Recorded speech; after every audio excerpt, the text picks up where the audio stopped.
The day Pearl Finley arrived in Caldwell, Kansas with nothing but a cracked leather satchel, a dead husband's name, and $3.42 to her soul, she told herself she would not cry. And she managed to hold to that promise right up until the moment her boots sank into the mud at the edge of town, and she realized she had absolutely nowhere to go. It was the autumn of 1878, and the cattle trails were still churning with dust and money, and the kinds of men who carried both loosely. Caldwell sat right at the edge of the Kishom Trail, a border town that smelled of cattle and ambition, and occasionally something far worse than either. It was not a gentle place. It was not a place that had been designed with women like Pearl Finley in mind, women who were 24 years old and recently widowed and utterly without plan. But it was the end of the line on the stagecoach she had been able to afford, and so it became the place where her life would either begin again or simply cease to matter. She stood on the main thoroughfare of Caldwell with her satchel pressed tight against her hip, watching a group of cowboys drive a small cluster of longhorns through the far end of the street, their shouts cutting through the October air like something wild and purposeful. Everything here had a purpose. Even the mud, she supposed, had a purpose. She was the only thing in Caldwell that seemed to have arrived without one. Her husband, Thomas Finley, had died of fever outside of Wichita in late July. They had been married for 2 years, and those 2 years had been neither cruel nor particularly warm. Thomas had been a practical man who spoke in ledger figures and rarely looked up from whatever he was calculating. He had not been unkind to her, but he had not seen her either, not in the way that Pearl had quietly, privately, desperately hoped to be seen. When he died, she had grieved not so much the man as the idea of what might have been. Then she had grieved the more pressing matter of discovering that he had left behind debts that swallowed everything they owned. She had sold the furniture. She had sold the horse. She had sold her mother's brooch, which had been the hardest thing she had ever done in 24 years of living. And when the dust of all that selling settled, she had $3.42 and a ticket on a southbound stage. Now here she was. She walked the length of Caldwell's Main Street with her head held at an angle that she hoped communicated dignity, though she suspected it mostly communicated exhaustion. She passed the Lone Star Saloon, the dry goods store, the sheriff's office with its peeling paint, a barber's shop, and then a modest but sturdy building with a painted sign above the door that read, "Granger's Feed and Supply." She stopped there, not because she needed feed or supply, but because the door was open, and from inside came the smell of clean hay and something warm and earthy, and it reminded her of her father's barn back in Missouri, which she had not thought of in years, and the unexpected memory of it hit her so hard in the chest that she had to grip the door frame to keep her feet underneath her. A man came around from behind a stacked wall of grain sacks. He was tall, perhaps 6 feet, with dark brown hair that curled slightly at the collar and eyes that were an uncommonly steady shade of green. He was perhaps 27 or 28, with the kind of weathered, sun-browned face that came from genuine outdoor labor rather than posturing. He wore a plain blue shirt with the sleeves rolled to the elbows, and he was carrying a clipboard and a pencil, and he looked at her the way almost no one had looked at Pearl Finley in a long time with actual attention. "You all right, ma'am?" he said. Pearl straightened immediately. "Perfectly fine, thank you." He looked at her satchel. He looked at her boots, which were caked in the red mud of the street. He looked at her face, which she knew perfectly well was pale with fatigue and something closer to desperation than she wanted to name. He did not say anything about any of these things. "You looking for work?" he said instead. Pearl blinked. She had not expected the question, though in hindsight she should have. "I am," she said, because it was true and because there was no point in pretending otherwise. He set the clipboard down on top of the grain sacks and extended his hand. "Patrick Granger, I own this establishment." She shook it. His hand was warm and his grip was firm without being aggressive. "Pearl Finley." "What kind of work have you done before, Mrs. Finley?" She noticed he'd caught the widow's black edge of her dress, which she'd been wearing so long it had faded to something closer to charcoal than true mourning black. "I can keep accounts," she said. "I can write a clean hand, and I am good with figures. I managed the books for my late husband's business for 2 years." Something in Patrick Granger's face shifted, not toward pity, which she braced for, but toward something more like quiet consideration. "That's so." "It is." He picked up the clipboard again and held it out to her. She took it. It was a column of inventory figures, and at the bottom the numbers were off. Not by much, but they were off. Pearl found the error in approximately 45 seconds and pointed to it with the tip of his pencil. He looked at where she was pointing. He looked at her. The corner of his mouth moved just slightly. "My current bookkeeper left 3 weeks ago," he said. "Went to Dodge City. I've been doing the figures myself in the evenings, and I've been making a mess of it." "I can see that," Pearl said, and then caught herself. "Forgive me, that was forward." "It was accurate," he said, and there was something in his voice that was warm and completely unguarded, and it was so different from the way Thomas had ever spoken to her that Pearl had to look away for a moment at the wall of grain sacks. He offered her the position of bookkeeper at $2 a week, which was not a fortune but was a survival, and he mentioned that the widow Hathaway on Elm Street took in boarders for 50 cents a week including breakfast.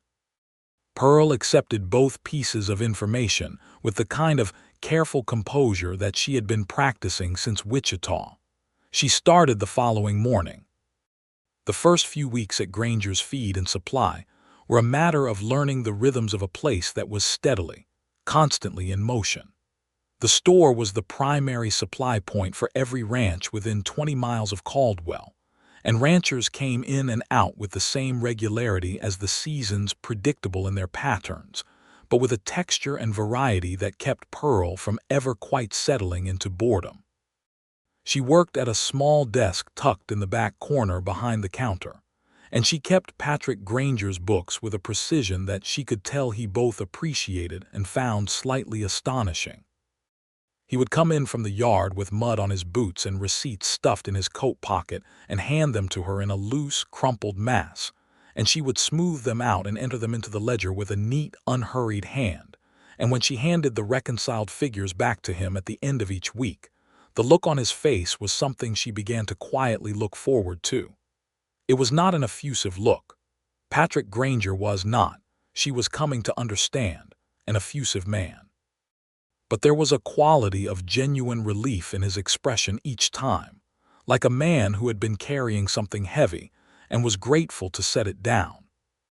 They spoke in those early weeks almost entirely about business, about the price of oats and the delivery schedule from the Wichita wholesaler, and whether old Hector Kane had paid his November account.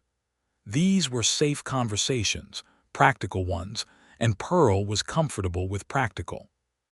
She was less comfortable with the other thing, the thing that started happening around the 3rd week of October when Patrick came in one afternoon with a pair of horses from the livery yard, exercising them through the lot behind the store, and Pearl happened to look up from the ledger and see him through the back window. He was different with the horses. She noticed it immediately.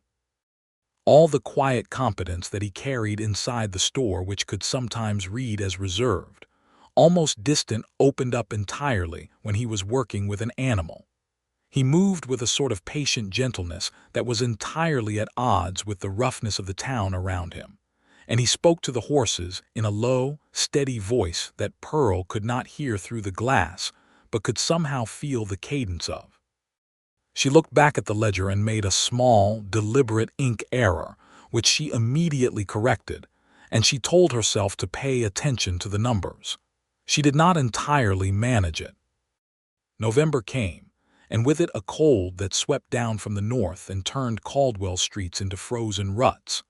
The cattle drives had wound down for the season, and the town had settled into its quieter winter self, which was still louder and more chaotic than anywhere Pearl had lived before, but which had a kind of rough warmth underneath it that she found herself unexpectedly attached to. She and Patrick had developed a routine without ever explicitly agreeing to one.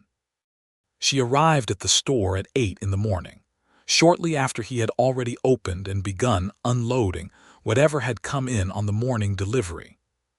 He always had coffee on the small stove in the back room, and he always poured 2 cups without being asked.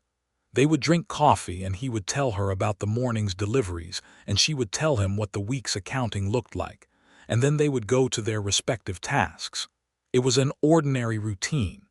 It was the most ordinary thing Pearl had experienced in years, and she found, to her considerable surprise, that ordinary was not something she wanted to leave.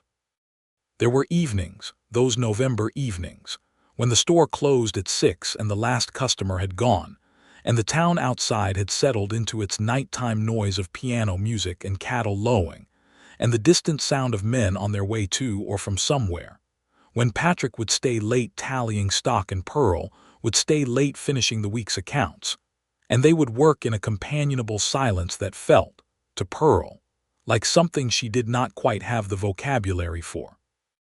Not friendship exactly, though it was that too, something with more gravity to it. One such evening, about 6 weeks into her employment, Patrick sat down across from her at the small table near the back stove with a cup of coffee that had long since gone cold, and he said without preamble, "Where are you from originally?" Pearl looked up from the ledger. "Missouri," she said, "small town outside of Springfield." "You have family there still?" "My parents passed when I was 17, she said. "Fever, same winter. I was taken in by my mother's cousin for a time and then I married." She said this simply, without the flavor of tragedy she knew some women would have given it. It was simply the shape of her life, and she had made her peace with the shape of it. Patrick was quiet for a moment. "I'm sorry about your husband," he said, and he said it in such a way that she knew he was not just saying the obligatory thing but actually meant it. "Thank you," she said. "He was not a bad man, he was just—" She stopped. "Just," he said. She considered him across the table. He was watching her with that steady green gaze that she had come to realize was one of his most consistent qualities. He listened with his whole face, with a quality of attention that made you feel whatever you were saying was worth saying. He never looked up from the figures long enough to remember there was a person keeping them, she said. The words sat between them in the warm air of the back room. Patrick did not fill the silence with something comfortable and dismissive which she had half expected. He simply nodded slowly, and she could see him turning the words over in his mind the way you turn a stone over in your hand to look at all its sides. "That's a lonesome way to live," he said finally. "Yes," Pearl said. "It is." She went back to the ledger, and Patrick went back to his stock tally, and neither of them said anything else about it that evening. But something had shifted, the way ground shifts under your feet when the frost comes up from below, and Pearl was aware of it in a way that she could not quite decide what to do with. December arrived in Caldwell with a ferocity that the old-timers at the dry goods store said was unusual even for Kansas. The temperature dropped sharply in the first week and stayed there, and the streets that had been frozen ruts became frozen canyons, and everyone moved around with their chins tucked into their collars and an air of collective determination. It was in the second week of December that Pearl's situation, which had been carefully balanced, tipped. The widow Hathaway had 3 other boarders, and one of them, a man named Griggs who ran deliveries for the general store, had taken a liking to Pearl that was of the unwelcome variety. He had not done anything overt, not yet, but there had been comments at the breakfast table, comments that were just on the near edge of propriety, and looks that lasted too long, and Pearl had begun taking her meals in her room to avoid his company. Mrs. Hathaway was a kind woman but a deaf one, both literally and figuratively when it came to things she preferred not to address. The morning of December the 14th, Pearl came downstairs before dawn to use the kitchen and found Griggs there, and he said something to her that she would not repeat to another living soul, and she walked back upstairs and sat on the edge of her bed for a long time looking at the frost on the inside of her window. And she calculated, very carefully, that she could not afford to leave Mrs. Hathaway's without forfeiting a week's wages she had already committed to her February account at the dry goods store. She went to work that morning feeling hollowed out in a way she had not felt since the weeks after Thomas died, and she sat at her desk and opened the ledger and stared at a column of numbers without seeing a single one of them. Patrick came in from the yard with snow on his jacket and a delivery receipt in his hand, and stopped when he saw her face. He did not ask her what was wrong in a way that would require her to perform being fine. He simply set the receipt on the corner of her desk and went to pour the morning coffee, and when he set a cup in front of her, he crouched down slightly so that he was at eye level with her, and he said quietly, "Something's wrong." It was not a question. Pearl looked at him, and the genuine concern in his face, the uncomplicated, undemanding nature of it, was almost more than she could manage. "I need to find new lodging," she said. "I cannot continue at Mrs. Hathaway's." Patrick straightened. His jaw did something subtle and hard that she had not seen before. "Griggs," he said. Pearl was startled. "You know him?" "Everybody in Caldwell knows Griggs," Patrick said. "He's been a problem in one form or another since he got here." He set his own coffee cup down on the counter with a controlled deliberateness that told her more about his feelings on the matter than any amount of words would have. "How long has this been going on?"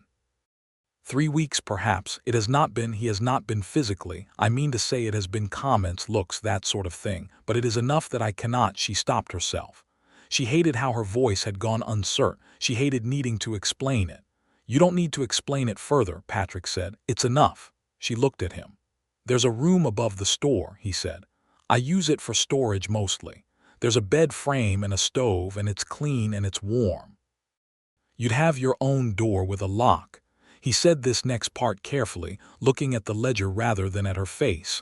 "I won't be up there. My house is 2 streets over on Cedar." "It would be your space entirely." Pearl was quiet for a moment. "How much?" "Same as Hathaway's, 50 cents. You're being generous." "I'm being practical," he said, and he looked at her then, and there was something in his eyes that was not practical in the least, but he held her gaze steadily and she held his, and then she nodded. "All right," she said. "Thank you, Mr. Granger." "Patrick," he said. "Patrick," she repeated, and the word felt different in her mouth than the formal title had, more like something that belonged to her than something borrowed.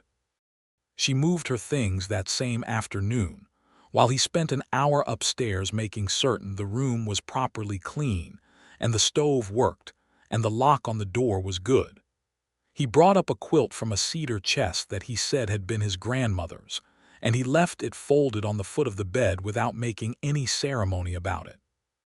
She stood alone in the small room above Granger's feed and supply that first evening, the quilt wrapped around her shoulders, watching the snow come down over Caldwell's Main Street through a window that was properly glazed and let in no draft. And for the first time in months, perhaps in years, Finley felt genuinely, solidly safe. She let herself cry then, quietly, quickly, and then wiped her face and set about organizing her few belongings into the space as though she intended to stay. She did intend to stay. Christmas came to Caldwell with a modesty that suited the town. The saloon put up a wreath made of pine boughs and buffalo grass, which Pearl found both absurd and touching. The dry goods store put hard candy in a jar near the door that children could take one piece from. And for 3 days running, Pearl watched a small, solemn-faced boy stand at that jar for a long time before taking his single piece and retreating with enormous dignity. Patrick closed the store on Christmas Day, and Pearl had anticipated spending it in her room above the store, with the book she had borrowed from the small lending library 3 streets over, which was run out of a woman named Mrs. Alcott's front parlor, and was the best thing about Caldwell, in Pearl's considered opinion. But at 10 in the morning there was a knock at the door of her room, which had its own external staircase at the back of the building, and when she opened it, Patrick was standing there with a covered dish and his hat in the other hand. "I thought you might want company," he said, "but if you'd rather be alone, I'll leave this and go." She looked at the covered dish. She looked at him standing there in the December cold, snow on his shoulders, looking as though he were genuinely prepared for either outcome and would not think less of her for either choice. She stepped back from the door. "Come in," she said. He brought roast chicken and cornbread and 2 pieces of apple pie wrapped in cloth, and he had apparently also borrowed a pot from his own house because there was coffee within 20 minutes. They sat at the small table she had pushed under her window, and they ate together while the snow came down on Caldwell in a steady, peaceful curtain, and they talked. They talked the way that people talk when they have been carefully keeping to practical subjects, and something has finally given them permission to range wider. Patrick told her about growing up in Texas, about a father who had been a cattleman, and a mother who had kept a garden in the clay soil of the hill country, with a stubbornness that Patrick described with such evident admiration and love that Pearl felt a pang behind her sternum. "She sounds extraordinary," Pearl said. "She was the most capable person I've ever known," Patrick said. "She died 4 years ago. I don't think I've ever quite stopped having conversations with her in my head." Pearl nodded slowly. "I do that with my mother," she said.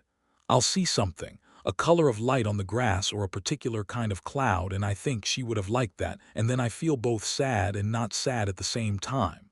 Patrick looked at her across the small table. "Yes," he said, "exactly that." He had come to Caldwell 3 years ago, he told her.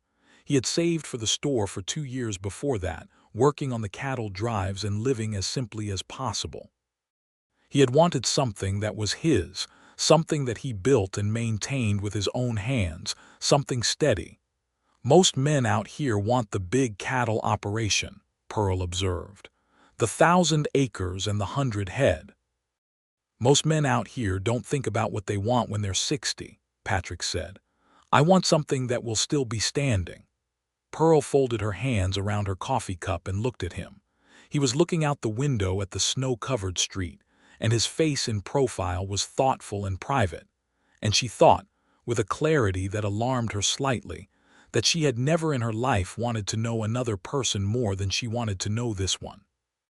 January was the cruelest month in Caldwell that winter, and it was also the month in which Pearl Finley's life began to carry a warmth that had nothing to do with the weather. She and Patrick had settled into something that went beyond the professional rhythms of the store, though the professional rhythms remained intact and excellent. They shared Sunday meals now, alternating between cooking for the other, and Pearl discovered that Patrick could make an improbably good venison stew and was absolutely helpless with pastry, which she could make competently, and which she therefore made whenever she wanted to watch him be genuinely grateful without knowing quite how to say so. He was, she was learning, a man who showed things through action in a way that words only approximated. When she mentioned offhandedly that the lamp oil in her room burned too fast, 3 days later there was a better lamp on her table that gave more light from less oil. When she said the lending library was low on new titles, he came back from a supply run to Wichita with 3 books tucked under his arm, which he set on her desk without explanation or fanfare, just as though it were the most natural thing in the world. She found herself doing the same. She began keeping a portion of the cornbread from her breakfast, the good kind she made on Sunday mornings, wrapped in cloth on the corner of his desk for when he came in from the early morning yard work cold and hungry. She repaired a tear in the arm of the store ledger's cover with careful stitches, using a scrap of leather from the supply room, because he had been irritably trying to fix it with a piece of twine for a week. She kept the coffee strong the way he liked it, and she had begun to time the morning pot for the exact moment she heard his boots on the porch steps. She did not name what she was doing, or what he was doing, because naming it felt like pressing on something that might break if examined too directly. But it was there, filling up the space between them with every small domestic act, every shared evening, every conversation that started with invoices and ended somewhere unexpected. It was on a Saturday afternoon in the last week of January that Pearl's careful avoidance of names was disrupted, and it was disrupted by a woman named Louise Beckett. Louise Beckett was 25, dark-haired, beautiful in a forthright way, and she was the daughter of the largest rancher within 30 miles of Caldwell. She came into the store with her father on a quarterly account day, which Pearl was perfectly accustomed to, But this particular account, Day Louise arrived without her father, and she positioned herself at the counter while Patrick went through the order with a focused brightness that Pearl, sitting at her desk behind the shelves, recognized with a terrible clarity as interest. Louise Beckett was charming and direct, and she laughed at something Patrick said with her whole face, and Pearl watched them from behind the ledger for approximately 90 seconds before she put her head down and applied herself to the February accounts with an intensity that she hoped looked like professionalism, and which she was privately aware was something else entirely. She was jealous. She recognized it the way you recognize a sickness, by the distinct, unmistakable quality of the feeling. She was jealous, and she had absolutely no right to be jealous, because Patrick Granger had never said a single word to her that was outside the bounds of a respectful friendship and an excellent professional partnership. And whatever she had been thinking, privately, in the warm dark of her room above the store, while the Kansas wind threw itself against the windows, was her business alone. Louise left after 20 minutes with an order placed and a smile that Pearl could hear even from behind the shelves. When the door closed, Pearl finished entering the last figure in the February column and did not look up. Patrick came around the shelves. He had a piece of paper in his hand, Louise's order. He leaned against the end of the shelving and looked at Pearl. "That's the Beckett girl," he said. "I know who she is," Pearl said. "She was asking if I would come to her father's ranch for dinner next week," he said. His voice was even and entirely without coyness. Pearl kept her eyes on the ledger. "Will you go?" A silence. "I told her I had a prior engagement," Patrick said. Now Pearl did look up. He was watching her with that precise, unhurried attention of his, and she could not read his expression with any certainty, and she felt the color in her face doing something complicated. "That was your choice to make," she said. "It was," he agreed, "and I made it." He put the order paper on the edge of her desk and went back to the yard. Pearl sat very still for a moment. Then she wrote the figure 9 where she had meant to write 7, crossed it out, wrote the correct number, and told herself firmly to pay attention to the accounts. February brought a slight thaw, and with the thaw came a problem that changed everything. It started on a Tuesday morning when Pearl arrived at the store to find Patrick already in conversation with a man she did not recognize. A stocky, sun-creased man in his 50s named Roland Draper, who turned out to be a horse trader. He had brought 6 horses through from a ranch south of the Oklahoma border, and he was trying to sell them before he made the trip back to Texas. He was asking reasonable prices. Pearl gathered from the conversation she overheard while she was taking off her coat, and Patrick was looking at the horses through the back window with an expression that she had learned to identify as genuine longing. She looked out the window herself. There were 6 horses in the back lot. 5 of them were solid, ordinary working animals, good horses but unremarkable. The 6th was something different. She was a chestnut mare with a white marking on her face that curved from her left eye to the bridge of her nose like a brushstroke, and she stood with a composed, alert quality that was immediately arresting. She was not the largest or the flashiest of the 6, but she had a quality about her, a kind of steady, attentive intelligence in the way she held her head, that Pearl felt in her chest before she could think about it. "That one," Pearl said, without meaning to say it aloud. Both men turned and looked at her. Patrick's expression was one of mild surprise at her interruption. Pearl felt her face warm. "Forgive me," she said. "I didn't mean to interrupt."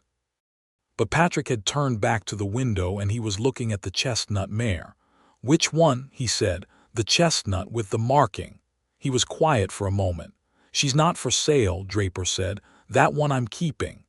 "Everything has a price," Patrick said. Draper named one. It was significantly higher than the others. Patrick looked at it for a long moment and Pearl could see him calculating, and she could see the moment when the mathematics became unfavorable because something in his face settled with a kind of regretful resolution. "More than I can manage right now," he said. Draper shrugged. He was a pragmatic man. He took the money for 2 of the working horses and loaded the other 4 back up and drove his wagon out of the lot, taking the chestnut mare with him, and Patrick watched her go from the back window for just a moment before he turned back to the store. Pearl went to her desk and opened the ledger and said nothing, because there was nothing to say. But she thought about the mare for the rest of the day, about the way the horse had stood in the lot with that quiet, particular intelligence, and she thought about the fact that she had not ridden a horse in nearly 3 years. She had not let herself think about that. She had sold Thomas's horse when she'd had to sell everything else, and she had not let herself mourn it because there were more urgent things to mourn. But the sight of that chestnut mare had broken something loose inside her that she had been keeping carefully sealed, and she felt the absence of it now, the absence of a horse under her, the absence of that particular kind of motion and freedom, with a sharpness that surprised her. She had grown up riding. Her father had put her on a horse before she was 5, and she had ridden every day of her childhood with a confidence and joy that was as natural to her as breathing. Thomas had not been a rider, and so she had not ridden, and then there was no horse to ride, and then there was nothing. It was simply another thing she had quietly set aside. She closed the ledger at the end of the day and put her coat on and went upstairs to her room, and she stood at her window for a long time looking out at the back lot where the chestnut mare had stood, and she told herself, with the firm and practical voice she used for telling herself things, that it did not matter. That she did not need a horse, that she was managing perfectly well. She mostly believed herself. 3 days later, on a Friday morning, Pearl arrived at the store to find Patrick not behind the counter and not in the yard, which was unusual. She made the coffee and opened the ledger and began the morning accounts, and at about 9:30 she heard the sound of hooves in the back lot. She went to the back window. Patrick Granger was in the lot with the chestnut mare. Pearl stood at the window and did not move for a long moment. The mare was saddled with a plain working saddle, and she stood easily under Patrick's hand, and he was speaking to her in that low, steady voice that Pearl had seen him use before, the one she could feel the cadence of even through glass. Then he looked up and saw Pearl at the window, and he raised his chin in a slight gesture that said, "Come out." Pearl tied her apron off and went out the back door into the lot. The morning was cold and clear. The sky overhead the particular pale blue of a Kansas February that had temporarily decided to be gentle. The chestnut mare turned her head and regarded Pearl with alert, dark eyes. "I thought Draper wasn't selling her," Pearl said. "I rode out to his camp south of town last night," Patrick said. "We renegotiated." Pearl looked at him. He was watching her, not the horse, with a careful, quiet attention. "That must have been expensive," she said. "Somewhat," he agreed. "Why?" He did not answer immediately. He took the mare's lead and held it out to Pearl. She looked at the lead rope. She looked at him. "She's yours," he said. Pearl felt something happen in her chest that she did not have a name for. It was not surprise exactly, though there was that.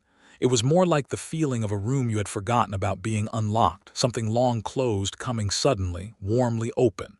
"Patrick," she said, and her voice was not entirely steady. "You need a horse," he said.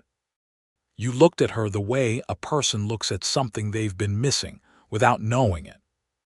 He said this plainly, without sentiment in the delivery, though what he was saying was the most sentimentally meaningful thing anyone had said to Pearl Finley in as long as she could remember. "You shouldn't be without a horse." "I can't accept this," she said, even as her hand was already reaching for the lead rope. "It's too much." "It's Patrick." The price he was asking was reasonable for an animal of her quality, Patrick said. "And the books have been better than they've ever been since you came. Consider it a bonus." "That is not what a bonus is," Pearl said. "I know," he said. "Take her anyway." Pearl looked at him for a long, searching moment. His face was steady and open, and there was a warmth in it that he was not hiding from her, not at this particular moment, and she felt the full weight of what he was doing, not just giving her a horse but giving her back something of herself that she had thought lost. She took the lead rope. The mare immediately turned and pressed her nose against Pearl's shoulder, warm and solid and alive, and Pearl put her free hand on the mare's neck and felt the animal's warmth beneath her palm, and she could not speak for a moment. What's her name? Pearl managed. Draper called her nothing in particular, Patrick said. She's yours to name. Pearl looked at the mare's face, at the curved white marking that went from her eye to her nose. Grace, she said. I'll call her Grace. Patrick nodded. He looked at the mare and then he looked at Pearl, and there was a quality in his expression that Pearl understood in that moment was not friendship. It was more than friendship. It had been more than friendship for some time. She could see it now, clearly and entirely, the way you see a landscape when the fog burns off, not new, not suddenly created, but revealed, all of it already there. She did not know what to do with the clarity of it. She stood in the February lot with Grace's warm neck under her hand and looked at Patrick Granger, and he looked back at her, and neither of them said the thing that was sitting between them, plain as the blue Kansas sky. But Pearl went inside and cried at her desk for 20 minutes quietly, with the ledger open in front of her as cover, and she was not crying out of sadness. Spring came to Caldwell gradually, and then all at once, the way things in Kansas tended to do. March brought the first real warmth, and with it the beginning of the new cattle season, and the town came back to life around the store like a plant putting out new growth. There were cowboys coming through on the northern drives, and ranchers stocking up for the season, and the store was busier than it had been all winter. Pearl rode Grace every morning before the store opened. She rode her on the flat land east of town, where the prairie spread out in a wide, breathing expanse under skies that were large enough to make you feel both small and, paradoxically, freed from smallness. She had not ridden in 3 years, but it came back to her immediately, the language of it, the conversation between a rider's body and a horse's, and Grace was responsive and intelligent, and they found their rhythm together within the first week. These morning rides became the best part of Pearl's day. She would come back to the store with her hair loose from its pins and her cheeks bright from the wind, and a feeling of expansiveness that she carried through the morning's accounts, and which, she gradually realized, did not fully disappear even when she sat down at the desk. It colored everything. She was happier than she had been in years, possibly happier than she had ever been, and she was clear-eyed enough to know that while Grace was part of that, a significant part, she was not all of it. Patrick was all of it, or the rest of it. She let herself know that in March. She stopped deflecting from it inside her own mind, and simply let it sit there. The fact of it, that she was in love with Patrick Granger, that she had been falling in love with him since approximately the 3rd week of October, when she had watched him through a back window speaking to horses in a voice she could not hear, and that the horse he had bought her, the thing he had done without fuss or ceremony or any explicit declaration, was the most singularly loving thing anyone had ever done for her. She understood now what he had meant by it. She understood it the way you understand something that was always true but needed time to find its full shape.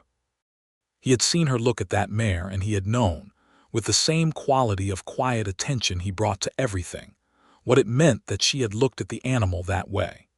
He had known she needed Grace before Pearl had fully known it herself, and he had gone out in the February dark to negotiate with a horse trader, and he had brought that mare back and given her to Pearl as simply and as unremarkably as he had given her the room above the store, as though there were no other natural thing to do.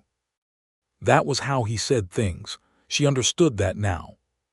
He said them through the actions of his hands, through the lamp oil and the books and the cornbread left on the corner of her desk, through the chestnut mare standing in the February lot.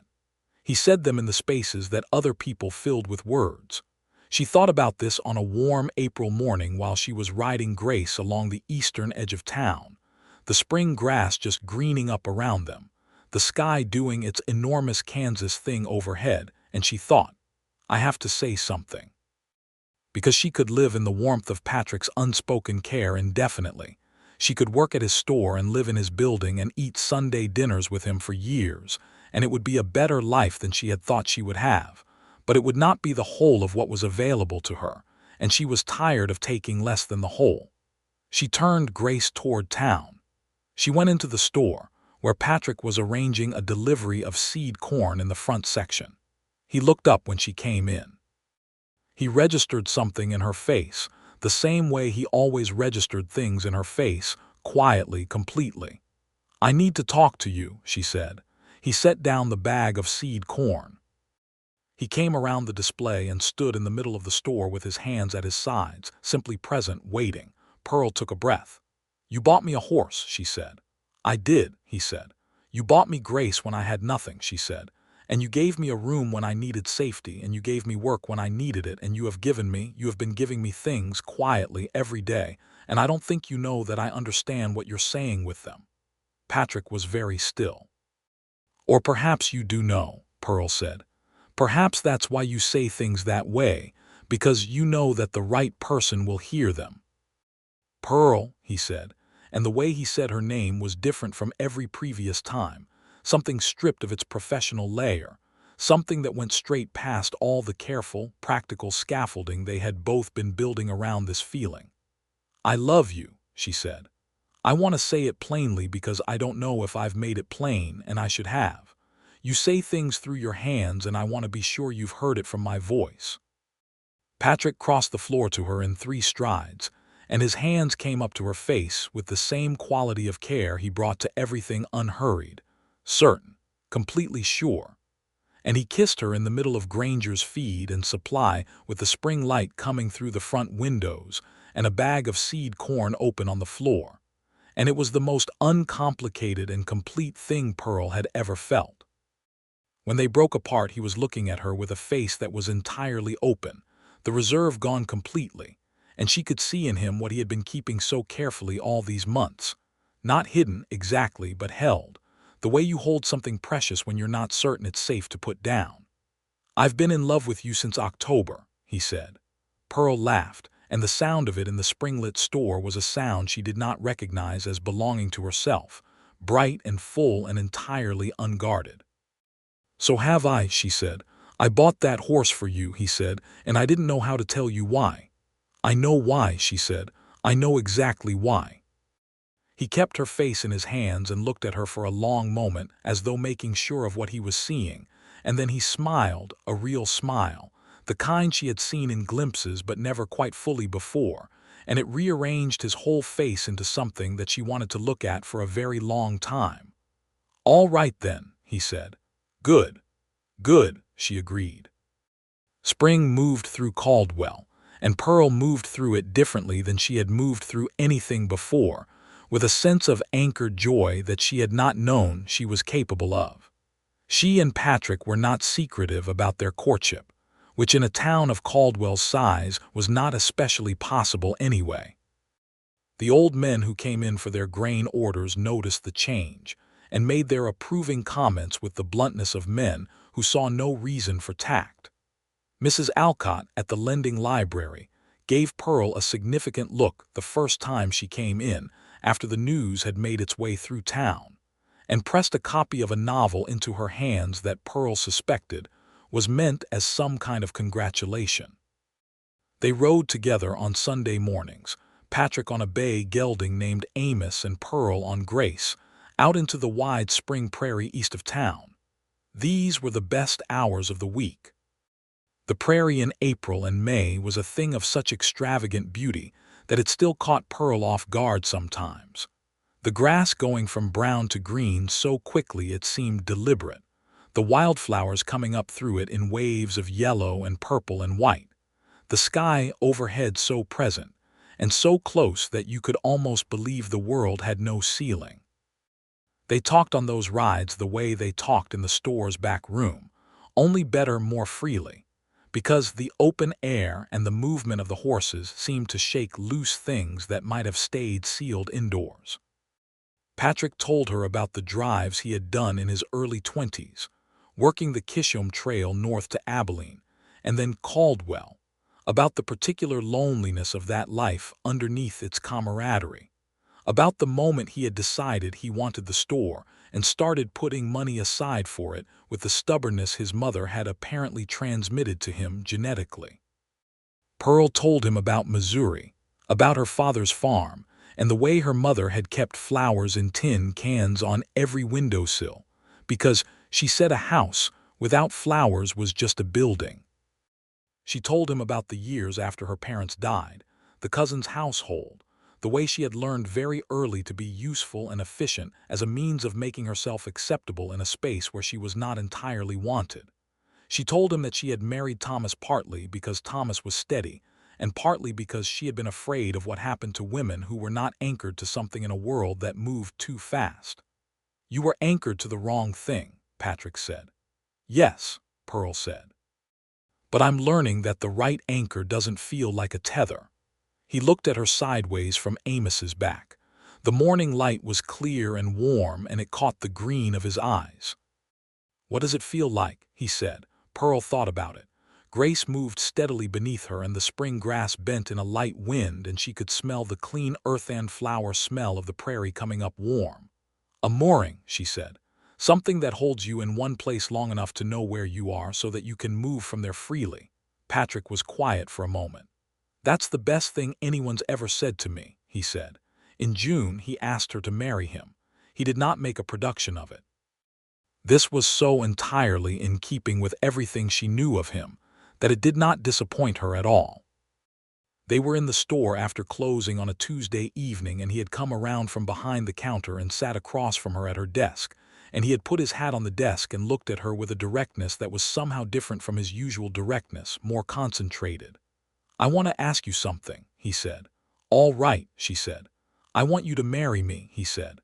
"I want to build something with you, not just the store, though that too, something bigger than that. A life." He said this carefully, with the economy of a man who uses words deliberately. "I know you spent 2 years in a marriage that kept you separate from yourself. I want to tell you that everything I am would be brought to making certain that doesn't happen again, that I see you, that I will always see you." Pearl's throat was tight. She looked at him across the small desk, at his serious, open face, at his hands on the desk surface, rough and capable and entirely trustworthy. "I know you see me," she said. "You've been seeing me since October. Will you marry me?" "Yes," she said. "Patrick, yes." They were married in August of 1879, in the small Methodist church at the west end of Caldwell's Main Street, on a morning when the Kansas sun was generous, and the sky was an absolute blue that seemed to have no end to it. Pearl wore a dress that Mrs. Alcott and 2 other women from the lending library circle had helped her make from blue fabric that matched her eyes, and she carried a bunch of wildflowers that she had picked herself from the prairie before dawn. The church was full, which surprised her. She had not realized, in the months of working at the store and building a life in Caldwell, how much of a community she had become part of. The ranchers and their families were there, the merchants from the main street, old Hector Kane, who had never once paid his account on time but who sat in the third pew with his hat on his knee and a look of sincere benevolence on his weathered face. Mrs. Alcott was there with her husband, and the widow Hathaway, who had the grace to look somewhat ashamed of herself. Even Roland Draper, the horse trader, had apparently passed back through Caldwell and been told about the wedding, because he was there in the back row with his hat in his hand. Patrick stood at the front of the church and watched Pearl walk toward him, and the look on his face was the look she would remember for the rest of her life. Not overwhelmed, not performatively emotional, but simply and completely full. Like a man who has been waiting for something he was not sure would ever come, and it has come, and he is acknowledging it with every quiet, certain part of himself. They said their vows in clear voices. Pearl meant every word with a precision that she had not been capable of the first time she had said similar words, because the first time she had been marrying a ledger in the shape of a man, and now she was marrying the man himself, all of him, the steadiness and the quietness and the green eyes and the way he spoke to horses, and the lamp oil and the cornbread, and the chestnut mare, and the January evenings by the back stove, and everything, everything. That she had not known she was building a home inside until she was already home. After the ceremony, the whole of Caldwell seemed to pour out into the street for the celebration. Someone had a fiddle and someone else had a banjo, and the music that came out of those two instruments together on a bright August afternoon in the middle of Caldwell's Main Street was not especially refined, but was deeply, infectiously joyful. Patrick danced with her in the street with a competence that surprised her, and when she said so, he grinned the full, rearranging grin she still loved to see, and said that his mother had considered dancing as important as any other survival skill on the Texas frontier. Mrs. Alcott's husband gave a speech of such warm, discursive sentiment that it was mostly incomprehensible, but also somehow deeply moving. Hector Kane shook Patrick's hand for a very long time without speaking, and then went back to the food table. In the late afternoon, Pearl changed from her wedding dress into her riding clothes, and she and Patrick rode out of Caldwell together on Grace and Amos into the August prairie. The sun was going low and golden, and the grass was tall and the wildflowers were still up, and they rode until the town was a small set of shapes behind them and the sky was everything. They stopped on a slight rise where you could see for 30 miles in every direction, the land rolling out in long, breathing waves, and they sat on their horses side by side and watched the sun go down over the Kishom Trail, and it painted the sky in colors that Pearl's mother would have pressed flowers into books to try to match.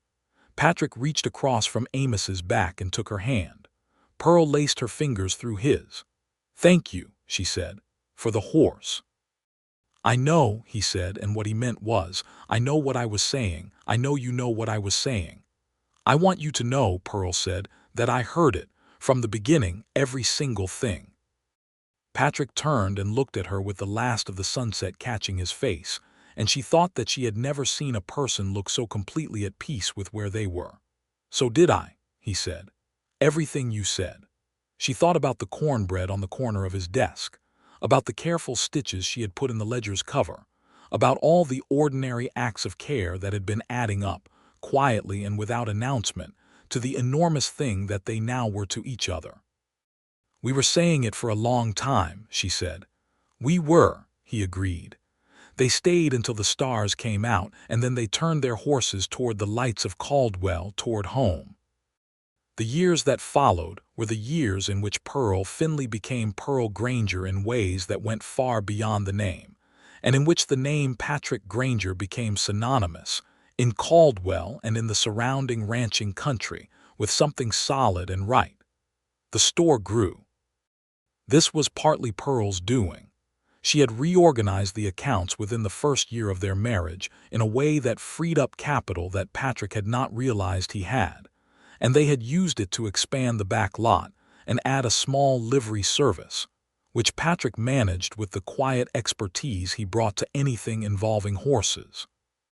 The livery was a natural complement to the feed store, and within a year they were the primary horse supply and care point for every ranch in the county. Pearl continued to keep the books. She did not stop simply because she was married, which was not, she was pleased to discover, something Patrick ever expected her to do. He understood, in his straightforward way, that she was good at the work and that she found satisfaction in it, and he would no more have suggested she give it up than he would have given up his own particular competencies. They moved from the house on Cedar Street into a larger house that Patrick had begun building the previous spring, 3 streets east of the store, with a proper garden that Pearl planted with an ambition that rivaled his mother's Texas determination. She put flowers in the windows. Every window in the house had something growing in it, just like her mother had done. In the spring of 1881, their son was born. They named him William, after Patrick's father, and he arrived in the world as though he had been in a hurry to get there, and then was immediately satisfied. A round, dark-haired, green-eyed boy who regarded everything with an expression of calm deliberation that was so thoroughly his father's that Pearl laughed about it in the first hour of his life. William was 17 months old when Pearl realized she was expecting again. The second child was a girl, born in the early summer of 1883, and they named her Clara. She had Pearl's eyes and Patrick's stubborn disposition, and by the time she was 2, she was already demanding to be taken out to the back lot to see the horses in a way that was so imperious and so charming that neither parent could refuse her. William, to no one's great surprise, was drawn from an early age to the store's accounts. By the time he was 8, he could read the ledger, and Pearl began teaching him figures with a thoroughness that she knew came from her own love of the work. Patrick taught him to ride at 4, which in Caldwell was not unusual, and by 6, William could handle a horse with a competence that Patrick described, with evident paternal pleasure, as natural. Clara, meanwhile, was on a horse before she could properly articulate a full sentence, having made the nature of her intentions clear through sheer persistence. She was fearless and opinionated and laughed loudly, and she was her father's shadow in the livery yard in a way that made Patrick look at Pearl over their daughter's head sometimes with an expression of bemused, total love. Caldwell continued to change around them. The cattle drives that had defined the town began to wind down as the decade moved on. The railroad pushed south and west, changing the dynamics of the cattle trade, and the town shifted and adapted. Some businesses closed. Some men moved on. Granger's feed and supply endured, and the livery expanded, and Pearl's accounts grew more complex and more interesting as the business diversified. They were not untouched by hardship. In the winter of 1885, a bad season wiped out a significant portion of the ranching community's income, and with it, a chunk of their accounts receivable that Pearl had to manage with considerable creativity and patience. There were 3 months that year where things were tight enough that she and Patrick had serious, careful conversations at the kitchen table after the children were in bed. But they had those conversations, and they were honest and practical and unfrightened, and they came through the other side of them with a plan that worked. Patrick's approach to difficulty was consistent with his approach to everything else: methodical, patient, unwilling to panic. He was not a man who raised his voice or showed distress as distress. He showed it the same way he showed everything, through the quality of his attention, through what he did with his hands. In difficult times, Pearl noticed that he came home with small things: a book she had mentioned wanting to read, a new pot for the kitchen garden, a spool of the particular ribbon that Clara was devoted to, the equivalent of cornbread on the corner of a desk, the language of his love unchanged from the beginning. She had told him once that she understood the language, but she told him again that winter of 1885, sitting at the kitchen table with the accounts spread out between them and the wind driving snow against the windows. "You brought me flowers from the store yesterday," she said. "Mrs. Alcott's dried ones. I thought they'd be nice in the window," he said. "Patrick," she said. He looked up from the paper he was examining. "I see you," she said, "always." His face did the thing it still did after 6 years, the thing she thought she would never tire of, the complete, unguarded openness of it when she said something that reached past his reserve. "I know," he said. "Same." She reached across the table and took his hand, and they sat like that for a while with the accounts between them and the wind outside, and the house was warm with the children sleeping upstairs, and the lamp on the table, and 6 years of careful, daily, deeply intentional love built into every piece of it. The autumn of 1886 brought the kind of change to Caldwell that comes from outside forces, settling what interior forces had already determined. The cattle trade through Caldwell had slowed considerably, and the town was finding its new shape smaller, quieter, more agricultural than it had been in its peak years. Some of the wildness had gone out of it, though it retained a character that was distinctly its own. It was in this autumn that a woman named Sarah Brickell arrived in Caldwell on the southbound stage, 22 years old, and in circumstances that Pearl recognized with an immediacy that she felt in her whole body: the cracked satchel, the careful posture, the eyes that were taking in the town with a calculation that had nothing hopeful in it yet. Pearl was standing outside the store when the stage came in, directing a delivery. She watched Sarah Brickell step off the stage and look up and down the main street of Caldwell with an expression that Pearl remembered wearing herself 8 years ago, and she crossed the street. "You just arrived," Pearl said. Sarah looked at her with the wariness that Pearl also remembered. "Yes, ma'am." "Do you need work?" A pause, the wariness shifting. "I can cook," Sarah said, "and I can sew. I am good with a needle." Pearl thought about this. "My husband and I run the feed store and the livery 2 doors down," she said. "The livery has a cook position for the hired hands' meals that we have not filled. It is room and board and $1.50 a week." She looked at the woman directly. "The room has a lock on the door and it's above the store. It's safe." Sarah looked at her for a long moment. Something in her face shifted, the way something had shifted in Pearl's own face 8 years ago in a Kansas November, the specific recognition of being seen. "I'll take it," Sarah said. Pearl nodded. She brought Sarah into the store, and Patrick came around from the back with his hands dusty from the morning's work, and Pearl introduced them and explained. And Patrick listened, and then said he would show Sarah where the cook's room was and what the position involved, as simply and as naturally as if it were the most ordinary thing, because for him it was. Pearl watched him go and felt the full, rich weight of 8 years. The October afternoon and the cracked ledger and the lamp oil and grace, the February lot and the spring rides and the church and the August prairie and William's dark hair and Clara's stubborn laugh, and the kitchen table, and the dried flowers in the window, all of it accumulating in a single warm, enormous feeling that she could not contain in any one word. She went inside and made coffee, 3 cups, and she sat at the desk that was still hers. The same desk, though it had been refinished and moved twice, and she had put her initials in the upper right corner with a small nail during the 2nd year because she was making it hers, and she opened the current ledger, and she felt, as she felt most mornings, the specific quality of a life that fit. William came into the store after school and dropped his books on the end of the counter, and came to look over her shoulder at the accounts, his 10-year-old face serious and interested. He had a question about a particular column, a good question, a question that showed he had been thinking about it. Pearl answered him carefully and showed him the relevant figures, and he nodded with his father's quality of deliberate attention.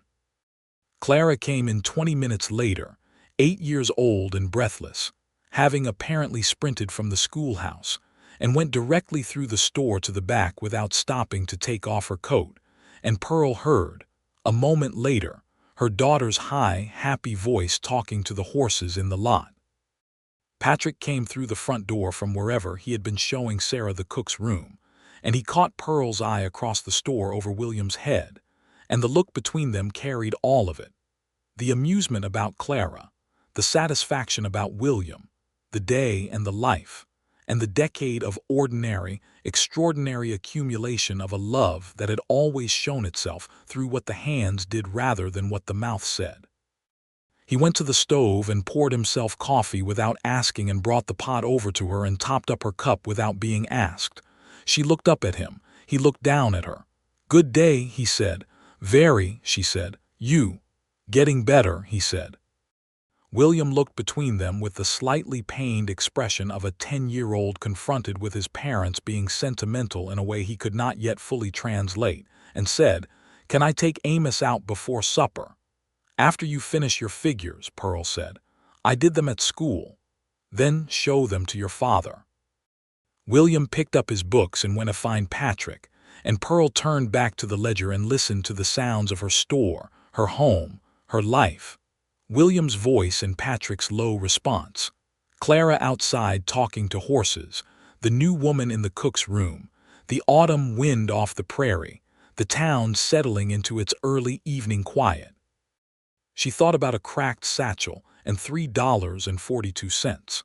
She thought about a stage that had ended in Caldwell because it was the end of the line, and how the end of one line turned out to be the beginning of a different one entirely.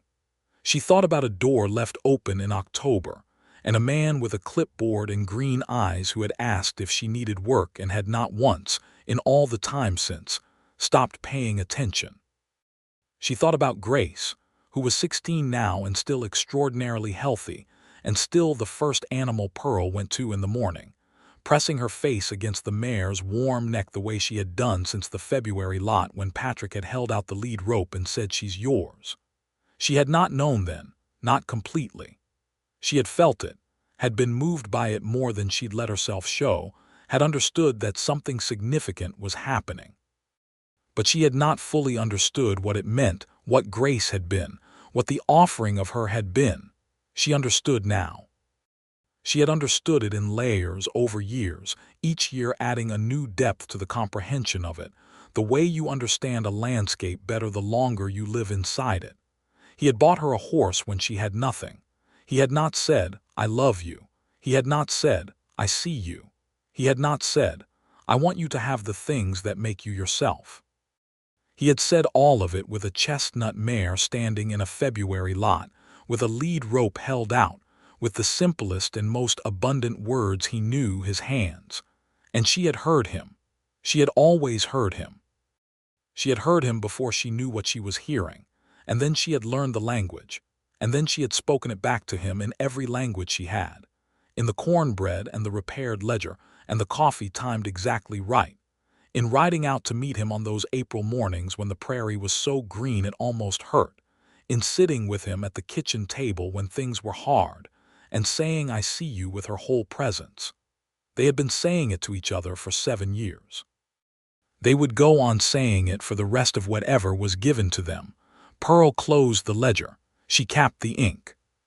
She went to the back of the store and through the back door to the lot, where Clara was still with the horses, and Grace turned her head at Pearl's approach with the recognition of 8 years, and Pearl put her hand on the mare's neck.